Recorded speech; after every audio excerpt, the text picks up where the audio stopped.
Hey everybody, I'm Courtney Hashi, cookbook author and blogger. Welcome back to Court's Kitchen. Today I'm making something sweet. I'm making chocolate chickpea butter ricotta truffles. I know, might sound a little weird, but they're not. And if they are weird, they're crazily good weird.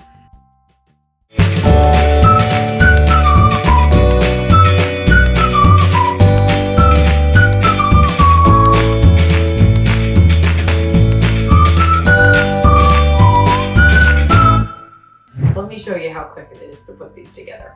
So here I have 6 ounces. In a food processor, I put 6 ounces of vanilla cookies, the plain wafer type cookies. I think you know the kind of mean that like this. And they come in an 11-ounce box. We want 6 ounces. So you want just half an ounce over a half a box. This is a no-bake recipe, so you don't have to be on by the 18th of an ounce kind of thing. If you're off by a cookie or so, don't worry about it. So just over a half a box, 11-ounce box, 6 ounces of the cookies. So now all we're gonna do is add to this. Okay, I said chickpea butter, didn't I? Well, that's what I have here. A half a cup of chickpea butter and a half a cup of ricotta cheese. Now, if your ricotta cheese happens to be a brand, some of them come wet. Unfortunately, then you do need to soak that overnight or strain it overnight with a cheesecloth in a fine mesh strainer over a bowl because you can't have it liquid. Mine is it's never that way. It's never wet. It's almost like whipped, so I don't need to do that. But if yours is wet, you have to do that. And then a half a cup of each of these. Now, chickpea butter, a lot of people, including myself, are using that in place of nut butters. I can't exactly tell you what it tastes like. I've had so many people try it and they can't figure it out. You think it's some kind of different kind of peanut butter, but it's not. And you keep going back and forth, you can't figure it out. But I'm telling you, I love it so much I could eat it with a spoon. You're probably not gonna find it in your store because it's pretty darn new, but you can get it online. That's where I got it.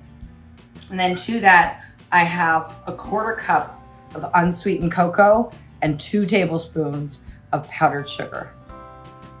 Only 2 tablespoons. Remember, those cookies are sweet. That chickpea butter does have sugar in it, so there's sweetener there too. And then a teaspoon of good vanilla extract. So I don't measure, but you can measure. And then to that, a good pinch of salt. So if you're measuring about 1/8 of a teaspoon, you need salt in order for the sweet to taste sweet.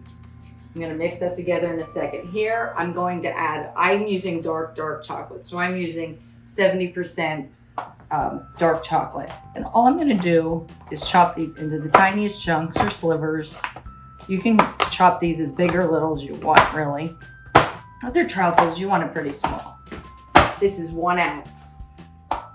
Again, this is no bake, so you could use any kind of chocolate you really want. I like it dark. I love dark chocolate, but you could use whatever you want. I'm only using 1 ounce because there's a lot going on in here. And when you cut up 1 ounce, look at how it's growing. This 1 ounce. It was a 3-ounce bar, and I just cut it into thirds. So we have 1 ounce. Perfect. I'm just gonna add this. Don't want to lose any chocolate. Everything else. Okay, of course, I'm gonna mix this together. Use your muscles. Okay, be careful in the beginning. Now, you wouldn't believe the flavors that come out of this between the chocolate, the 2 types of the chocolate itself, the bar, and then the unsweetened cocoa. And then, I'm telling you, nobody's gonna be able to figure out that chickpea butter. You're gonna keep wondering, what the heck am I tasting?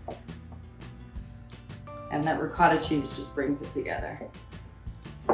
This takes a minute just because you have to get in the moisture out of your cheese and your butter, your chickpea butter.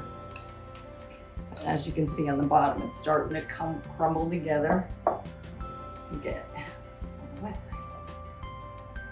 Perfect.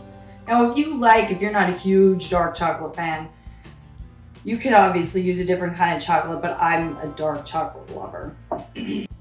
but it comes together. I'm gonna use my hands now. Now watch this. Go in, use the warmth of your hands. Before you know it, you could almost make a full-on, well, you can make a full-on ball out of it. The moisture and the warmth. The beauty of this is just like this. I'm going to use that when I make the rest of them, but I'll just show you, depending on how big you want your truffles. Put them in your hand, and just use your hand to roll them. And there you have it. We got a big piece of chocolate in that one. That one I'll eat soon. So now I'm going to put these just on parchment on a sheet pan. I'm going to roll the rest of these. They're going to make a good amount, probably about 30 or so. And I'm going to put them in the fridge to solidify for about 30 minutes, 45 minutes. And then when we come back, we'll get these go. I need to taste these first. Our truffles, boiled them up, about 1.5 inches each. These aren't exactly what I would consider the prettiest truffle on the planet. You can roll them in powdered sugar if you want, or a mixture of powdered sugar and cocoa.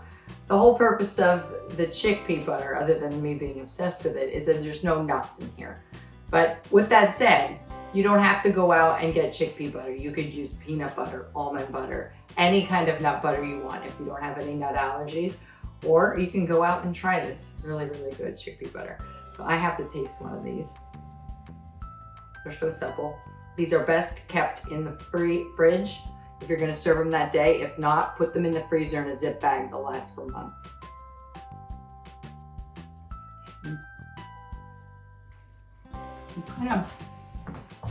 Kind of like a extra moist, stick to your teeth. Silky, but like kind of brownie-ish. But then you do get that chickpea butter and you can't. What exactly is that? Now these are really nice and dark chocolate. These are perfect for me. Give the batter a taste before you roll them all up. You might want some more sugar. I love them just the way they are. And if your batter is a little too crumbly, make sure you really pack it in your hands. If it's a little too crumbly, just put in about 1 tablespoon, max 2 of just plain old water, and it'll pull right together for you. Make these for your family and friends. Holidays are coming up, or anytime. Like I said, you can keep them in the freezer for any time to pick them out, pull them out. They're perfect right out of the freezer or pull it room temp. So do that for your family and friends. I think they're gonna love them. I know we do. Thank you for watching. Your likes, shares, and comments always make me happy, so keep them coming. If you haven't subscribed already, please do so. Remember, hit the cute little bell icon over there. If you haven't checked out my books, Chowders and Shake-Ups for the Week, Continental Taste Volume 1 and Continental Taste Volume 2, please check them out. You can find them at Amazon and Barnes & Noble. And you can always go to my website, CourtneyHashy.com, for more things. And until I see you again soon, you know I'm always sending hugs. Try these truffles. They are a serious treat.